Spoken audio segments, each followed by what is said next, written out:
Hi friends, আজকে আমি তোমাদেরকে এই ভিডিওতে রুটি দিয়ে চাউমিন করে দেখাবো। তাই জন্য প্রথমেই আমি দুটো বাসি রুটি নিয়েছি। তোমরা বাসি রুটির পরিবর্তে কিন্তু রুটি ভেজেও চাউমিন করে নিতে পারো। এখন রুটিগুলিকে আমি সরু সরু করে কেটে নিয়েছি। এছাড়াও চাউমিনের জন্য পেঁয়াজ আর ক্যাপসিকাম পাতলা পাতলা করে কেটে নিয়েছি।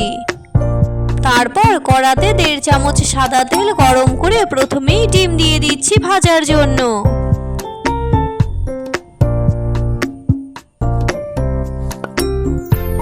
ডিম ভাজা হয়ে গেলে আমি ডিমটিকে নামিয়ে নিয়েছি। তারপরে ওই কড়াতে আরো খানিকটা সাদা তেল দিয়ে পেঁয়াজ কুচি দিয়ে দিয়েছি ভাজার জন্য। পেঁয়াজ হালকা ভাজা হয়ে গেলে ক্যাপসিকাম কুচি দিয়ে একটু নেড়ে চেড়ে কেটে রাখা রুটি দিয়ে দিচ্ছি। এবারে স্বাদ মতো নুন দিয়ে দিলাম। তোমরা এই চাউমিনটিতে কিন্তু আলু, গাজর আর বিনসও দিতে পারো।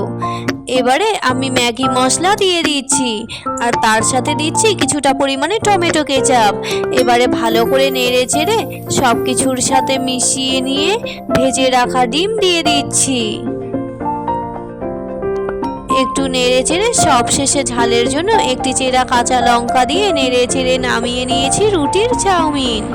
তাহলে বন্ধুরা, আমার আজকের এই রেসিপি তোমাদের কেমন লাগলো অবশ্যই কমেন্ট করে জানিও।